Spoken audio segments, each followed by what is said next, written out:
خبر شامل کرتے ہیں اسلام آباد سے۔ اسد قیصر کا کہنا ہے کہ پرویز خٹک سے کوئی رابطہ نہیں ہے۔ تفصیلات کے مطابق سابق اسپیکر قومی اسمبلی اور رہنما تحریک انصاف اسد قیصر نے میڈیا سے گفتگو کرتے ہوئے کہا ہے کہ پرویز خٹک کی اپنی مرضی ہے، ہمارا پرانا دوست تھا، اسے جو اچھا لگتا ہے وہ کریں، ہمارا اپنا راستہ ہے اور اس کی اپنی سوچ ہے۔ انہوں نے واضح کرتے ہوئے کہا کہ پرویز خٹک سے 1.5-2 ماہ سے کوئی رابطہ نہیں ہے، غیر قانونی گرفتاریاں قابل مذمت ہے۔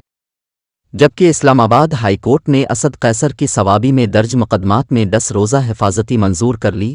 عدالت نے اینٹی کرپشن کو 10 روز تک اسد قیصر کو گرفتار نہ کرنے کا حکم دے دیا۔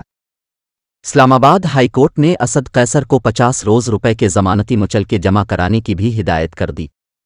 عدالت نے اسد قیصر کو متعلقہ عدالت میں پیش ہونے کا حکم دیتے ہوئے درخواست نمٹا دی۔ قبل ازیں رہنما تحریک انصاف اسد قیصر نے کہا کہ مجھے پشاور ہائی کورٹ سے گرفتار کرنے کی کوشش کی گئی، پولیس مجھے گرفتار کرنے میں کامیاب نہیں ہو سکی۔ پی ٹی آئی رہنما وزیر عبدالکریم خان کو گرفتار کیا گیا، تمام ناجائز کیسز میں عدالتوں میں پیش ہو رہا ہوں۔ تمام کیسز میں ضمانتیں مل چکی ہیں، عدالتوں میں پیشی کے لیے آتے ہیں تو پولیس گرفتاری کے لیے موجود ہوتی ہے۔